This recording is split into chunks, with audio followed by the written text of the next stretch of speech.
Right, here we go. It's 11 minutes past now. Energy Secretary Ed Milliband is joining forces with the King today to get his £8.3 billion Great British Energy off the ground. He's announcing a deal with the Crown Estate on offshore wind turbines.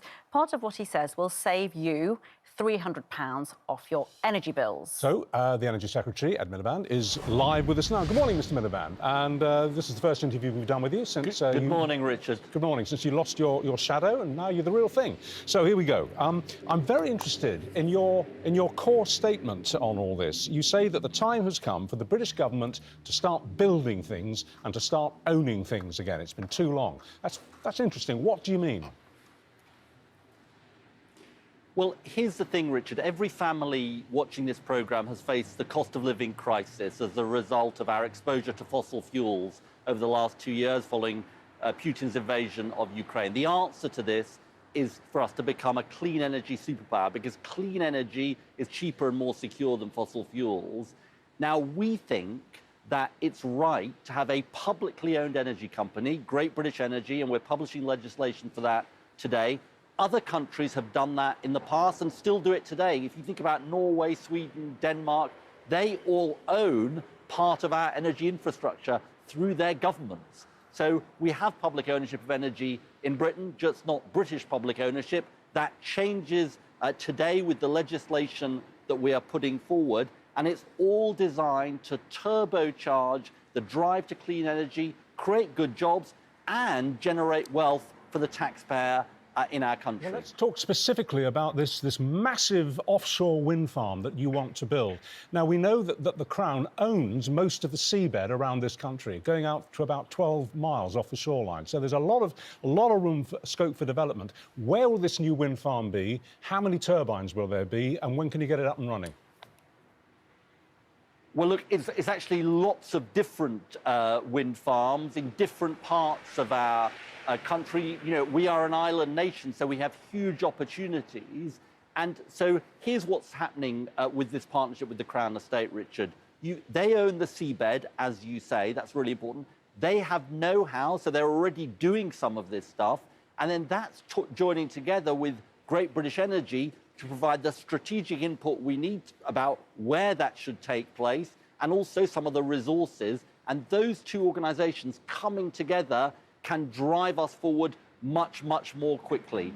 And this is consistent with other things that we've already done as a new government, lifted the onshore wind ban, begun the solar revolution, all about that clean energy that can give us the energy security we need.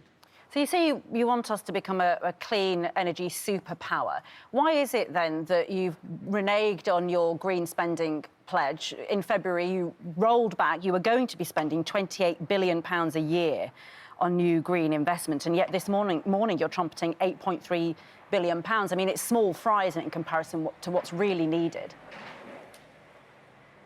Well, it's significant amounts of money, but I'll tell you very, very straight why we did that, which is we were deeply worried about the fiscal inheritance we would have as a government, what we would face, and we were right to be. And the thing we've learned from the past few years with what happened with Liz Truss is we can take no risks with the economic stability of this country. That's why we scaled back that pledge. But these are significant sums that we're talking about. And it's that combination of public investment and private investment together. Just take this onshore wind question. We've had a ban on onshore wind in England for 9 years. Now, that has led to higher bills for people, less energy security. We've lifted that ban. We've already got private sector companies coming forward saying, we want to invest in onshore wind. We think this can make profits for us, but can also help the country get the clean energy we need. What do we do, Mr Milliband, when the wind doesn't blow? I know it's the eternal question, but it's a good question. It's the real question. We have a lot of calm days in this country. How do we fill in the gap if we're relying so much on wind energy? It's a really good question, Richard. The answer is we need all of the technologies at our disposal. We need solar power, we need nuclear power, we need hydrogen power, we need carbon capture and storage, we need tidal power. And that's one of the things that Great British Energy is going to be doing, looking at all of these technologies and saying, how can we make a difference? And, you know, we've got this central mission of our government, which is to get to clean power, all of our electricity coming from clean energy sources by 2030. And we're going to be taking a strategic look, and we'll be publishing a plan for this in the autumn about how is that composed? How do we make sure that we cater for those times when the wind doesn't blow or the sun doesn't shine? And with that diversity, we can do that. It's a really important point. And how do you deal with what's loosely described, sometimes quite pejoratively described, as NIMBYism, not in my backyardism? Because in your own constituency, there are proposals to build a very big solar farm, and your constituents are not happy it up. How do you deal with that kind of opposition to the plans that you want to bring in? You give communities a say, Richard. You make sure that if a community hosts clean energy infrastructure, they get benefits, for example, potentially in lower bills if you're near one of these solar farms, for example, or direct or other community benefits. But you also have to have an honest conversation with people. If we want to avoid the kind of cost of living crisis we've seen, and that people and businesses are still dealing with the consequences of, we've got to start building that clean energy. We've got to build the solar. We've got to build the onshore wind. We've got to build the grid infrastructure. And you know, the last government ducked these questions. We're willing to have that debate with people. And I actually think the British people, faced with the choice by us being poorer, more exposed to what we've seen over the last 2 years, or saying, well, we do have to build, I think they're going to choose building. I think they're going to choose that when it comes to clean energy. I think they're going to choose that when it comes to housing. And Ed Milliband, I mean, you say all that, and then at the same time, in our justice system, we've now got 5 peaceful protesters from Just Stop Oil who have been handed lengthy prison sentences. The jail terms are thought to be the longest sentences ever given for peaceful protest. This is for something that disrupted the M25 in London for more than 4 days in 2022. They were jailed last week.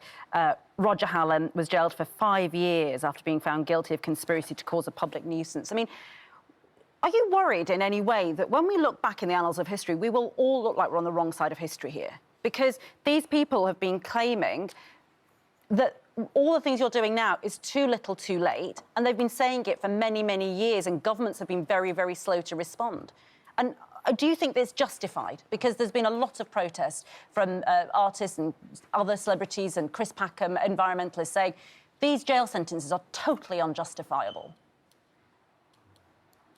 Well, look, I'm determined that we're not on the wrong side of history, which is why I'm so enthusiastic about doing this job and driving forward clean energy. But jailing peaceful protesters...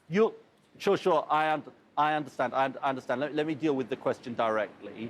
Look, you'll understand that there's got to be an upholding of the rule of law in this country. And I, as a politician, am never going to get into second-guessing the decisions that courts make. I can't possibly do that. This is a court case. A judge reached a decision. There may be appeal, so I'm not going to get into that. Let me say more generally, the right to peaceful protest is an important thing that this government values, including protest against us, frankly. And we've always got to look at the balance between that right to peaceful protest, but also the severe disruption that can be caused to people, the severe damage that can be caused to people's lives and people going about their everyday business. And that's always a balance we're going to be looking at as a government. It's also, obviously, just to add to what Ranveer said, it's true to say there was a great deal of support for the judge's ruling and the sentences and the 5 years that the leader of the group, Roger Hallam, is now serving. So there was a groundswell of public support for those sentences. Is that something, I know you don't want to talk about a judge's ruling, but is that something which as a government you took heart from? Look, my thing that I'd say more generally, Richard, is that I understand the motivation of some of those people of Just Stop Oil. They care about the climate crisis, but I think their tactics are disastrous in terms of persuading people to come to our cause. Because when you saw what happened in relation to some of those protests, people not being able to go about their business, people not being able to get to see their relatives and so on, I don't think that attracted people to the cause that I care about. It actually alienated them.